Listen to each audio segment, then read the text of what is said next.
دنیا نے حضرت علی کو ایک بہادر مجاہد کے طور پر یاد رکھا ہے، لیکن بہت کم لوگ جانتے ہیں کہ جب وہ خلیفہ بنے تو تخت نہیں آزمائشیں ان کے سامنے آ گئی۔ مدینہ کے گلی کوچوں میں اختلافات کی چنگاریاں بھڑک رہی اور حضرت علی کو تلوار نہیں عدل اور صبر سے کام لینا تھا۔ یہ وہ دور تھا جب حق اور باطل کے درمیان ایک لکیر کھینچ دی گئی۔ اللہ اکبر، اللہ اکبر۔ آئیے دیکھتے ہیں کہ حضرت علی نے ان طوفانی حالات میں اسلام کا پرچم کیسے بلند رکھا۔ حضرت علی جب خلافت کے منصب پر فائز ہوئے تو بظاہر یہ کامیابی تھی، لیکن حقیقت میں یہ اسلام کی تاریخ کا سب سے نازک دور تھا۔ خلفائے راشدین کا سلسلہ چل رہا تھا، مگر امت کے دلوں میں سیاسی اختلافات اور انتقام کی چنگاریاں بھڑکنے لگیں۔ حضرت عثمان رضی اللہ تعالیٰ عنہ کی شہادت نے پورے مدینہ کو ہلا کر رکھ دیا تھا۔ اب خلافت کی باغ حضرت علی کے ہاتھ میں آئی، لیکن امت بکھری ہوئی تھی، دل زخمی تھے۔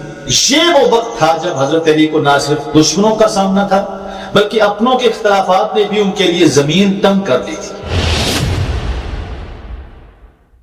ایک طرف شام میں حضرت معاویہ کی مخالفت، دوسری طرف بصرہ میں جنگ جمل کا فتنہ، اور تیسری طرف وہ لوگ جو خود کو نیک سمجھ کر خارج کے نام سے امت میں نیا زخم لگا رہے ہیں۔ حضرت عثمان کی شہادت کے بعد مدینہ میں سیاسی بے چینی اور اضطراب اپنے عروج پر تھا۔ باقی ابھی تک شہر میں موجود تھے اور اسلامی ریاست کا کوئی واضح سربراہ بھی نہیں تھا۔ اس غیر یقینی صورتحال نے مسلمانوں میں خوف اور انتشار کی کیفیت پیدا کر دی۔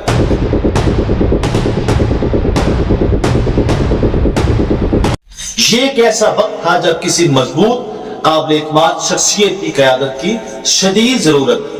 کوئی بھی شخص آگے بڑھ کر خلافت کی ذمہ داری لینے کو تیار نہیں تھا، کیونکہ یہ بوجھ بہت بھاری تھا۔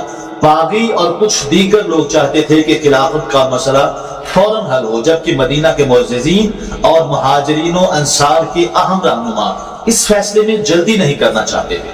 وہ چاہتے تھے کہ یہ انتخاب پرامن اور شورا کے اصولوں کے مطابق ہو۔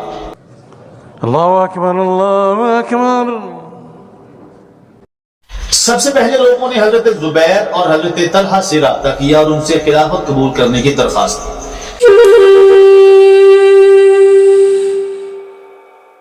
لیکن دونوں نے اس بھاری ذمہ داری کو اٹھانے سے انکار کر دیا۔ اس کے بعد لوگوں کی اکثریت، خاص طور پر مہاجرین اور انصار کے وفد نے حضرت علی کے پاس جا کر ان سے خلافت کا منصب قبول کرنے کی درخواست کی۔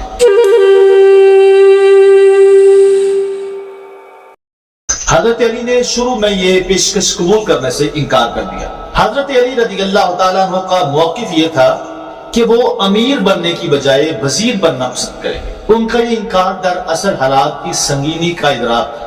وہ جانتے تھے کہ حضرت عثمان کے قاتلوں سے قصاص اور اسلامی ریاست میں پیدا ہونے والے اختلافات کا بوجھ کتنا بھاری ہوگا اور اس میں مزید کتنی خونریزی کا امکان تھا۔ لوگوں نے حضرت علی سے بار بار عرض کیا کہ اگر آپ خلافت قبول نہیں کریں گے تو انتشار اور خانہ جنگی کا خطرہ مزید بڑھ جائے گا اور اسلامی ریاست مکمل طور پر بکھر سکتی ہے۔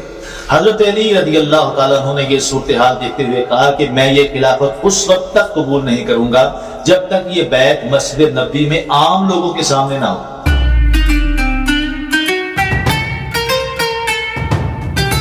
اس کا مقصد یہ تھا کہ خلافت کے بیعت کو قانونی اور عوامی حمایت حاصل۔ لوگوں نے یہ بات قبول کی اور اگلے دن مسجد نبوی میں جمع ہونے کا فیصلہ کیا۔ اس دن مہاجرین اور انصار کی بہت بڑی تعداد نے مسجد نبوی میں جمع ہو کر حضرت علی کے ہاتھ پر بیعت کی۔ اس میں سب سے پہلے حضرت طلحہ اور حضرت زبیر حضرت علی کے پاس آئے۔ انہوں نے سب سے پہلے حضرت علی کے ہاتھ پر بیعت کی۔ اللہ اکبر، اللہ اکبر۔ ان کے بعد مسلمانوں کی ایک بہت بڑی تعداد نے حضرت علی کے ہاتھ پر بیعت کی۔ یہ بیعت یکم ذی الحجہ 35 ہجری کو ہوئی۔ اس طرح حضرت علی کی خلافت کا آغاز ہوا، جو ایک سادہ لیکن تاریخی واقعہ تھا۔ اس موقع پر حضرت علی رضی اللہ تعالیٰ عنہ نے اپنی پہلی تقریر میں